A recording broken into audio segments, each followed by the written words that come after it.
Hi, this is how I make my polymer clay cheeseburger key rings. I start off with this beigey yellowy colour clay and I use my circle cutter.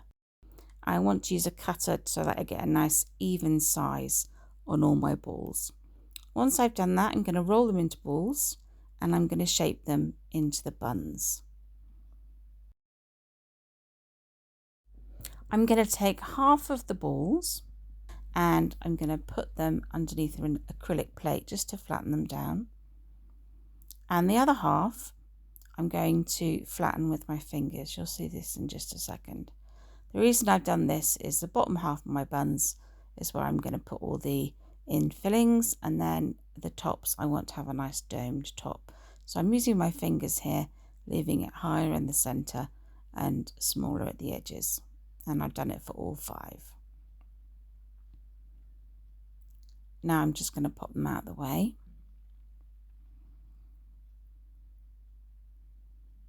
And the next colour I'm going to reach for is my brown. Basically, I've tried to mix a brown as close to the colour of beef as I could make it. So using a smaller cutter, I'm going to cut out 5 circles. Again, using a cutter helps keep them nice and even. And by making them into balls again, you can pat them down into nice sort of patty shapes rather than being exact circles. It just makes them look a little bit more realistic. So I'm going to pop these on the bottom buns and I'm going to push them down slightly just so they adhere. This is wet clay, so it will adhere to itself. It doesn't need any liquid polymer clay at this point. Quick clean. Next is the lettuce. So I've mixed this green using true green and yellow and also some brown. And I'm using a petal cutter. Any kind of cutter this sort of shape will do. Basically, I want to cut out 3 pieces per bun, and I've got a silicone petal shaper that I'm going to use. Here it is. I like this because it's got lots of veins in it, and when you add the lettuce leaves to it, it gives a really nice finish. But you could achieve the same thing with an X-Acto knife or even the blade or a scory tool, and just give your lettuce some sort of texture and shape. But I'm going to push this down now. I find these useful for all sorts of things, not just petals, so this is a good example of something else you can do with your silicone molds.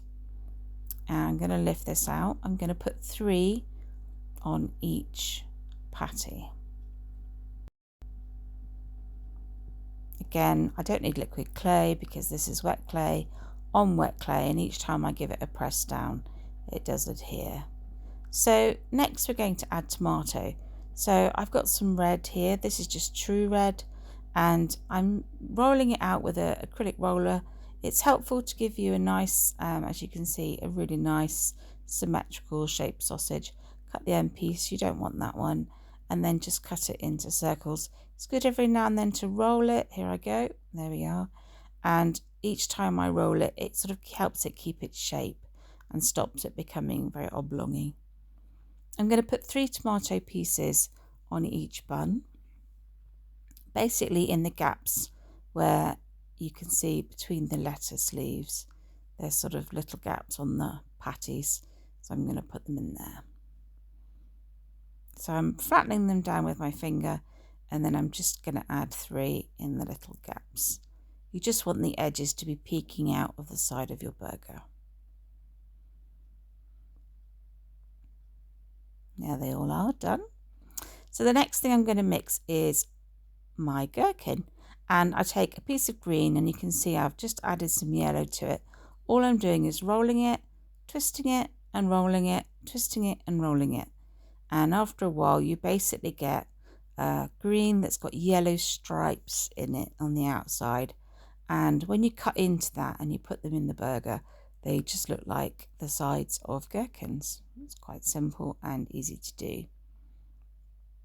So I'm nearly there. I'm going to keep going until it looks like green with a little bit of yellow rather than a big blob of green and a big blob of yellow. I'm going to roll this one out. There we go. Now, I don't mind having oblong shapes here with my gherkin, so I'm not going to roll it. I'm just going to cut it. And then I'm going to put 3 of these on each patty, again in the gaps between the tomatoes. And you should be able to see when you're finished, just the sides peeking out, and hopefully you'll see the colour there. Okay, this is a piece of yellow that I've just rolled quite thinly, and I've literally cut it into 6 pieces. This is the cheese. And now I want to make some ketchup. So I've got a small amount of red clay. I'm going to add some polymer liquid clay, and I use this sort of scalpel end, spatula end, and I just keep mixing. It takes a bit of welly at the beginning, but I'm trying to make a sort of sloppy ketchup. So once I've got enough, I scrape it up. This will be enough. It doesn't look like it will, but it will be. And I put a little bit on each, and then I spread it round each one. What I'm going for is a slightly messy look, and then when you look at the side of the burger again, you might see some of that ketchup oozing out the side. So here we go, I've done all my layers. So now I'm going to pop the top of my buns on. And the next thing I'm going to be thinking about are my sesame seeds. So for those, I've got myself a sort of beigey white clay. It hasn't had the yellow added to it, just slightly different colour to the colour of the buns. And again, I'm going to roll it really thin and cut it up into tiny pieces. And literally, I tried to make sesame seeds here. Now, each of these turned out too big. So I went back and I cut them all in half and re-rolled them sort of into balls and then slightly flat, so that they make really nice sesame seeds. They're a better size. So I'm going to use my X-Acto knife to pick them up and pop them on top of the buns. Try and make them face different directions so they look like they've just been sprinkled. And I first of all put them all on with my knife, and then when I go to putting a little bit of colour on with the chalks in a minute, I do press them down with my finger, make sure that they are attached, because you don't want those falling off.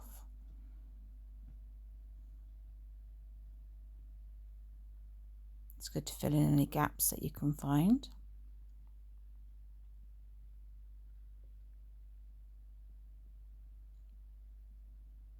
Now this is all going to get coloured with these pastel chalks.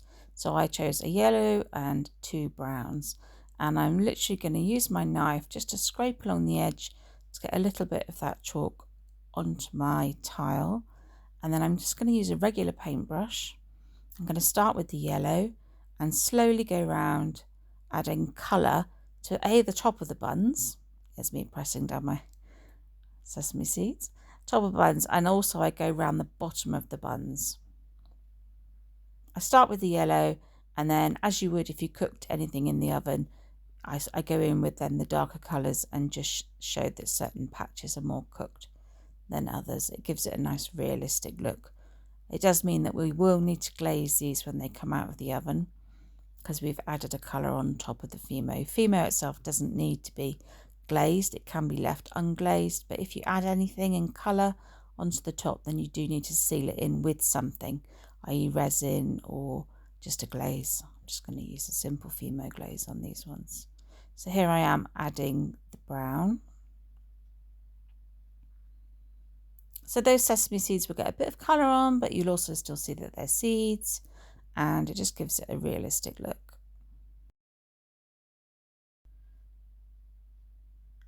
When I finish with all this, I have a quick tidy, and I'm going to reach for my eye pins. Oh, quick preview of the burger. Lovely. Here's my eye pins, and I put them, all I do is push them straight in. Once I've baked them, I do lift the eye pins out, I unscrew them, I put a dab of glue on, and then I put them back in, and then I do leave them to dry, because although I've screwed them in, they can unscrew, and children like to swing them on their finger, so it's really good to have them nice and secure. So these are going in my oven, and I give them an hour from cold at 110 degrees because it's Fimo. And here they are. So I've added Gorilla Glue to my eye pins just to secure them, and the glaze I used was just this Fimo gloss varnish. It dries really quickly and the brushes are really easy to clean. And then this is my keyring, and I'm just putting that on there so you can see what it looks like in your hand. If you have a go at these, please tag me a picture on Instagram or here on YouTube.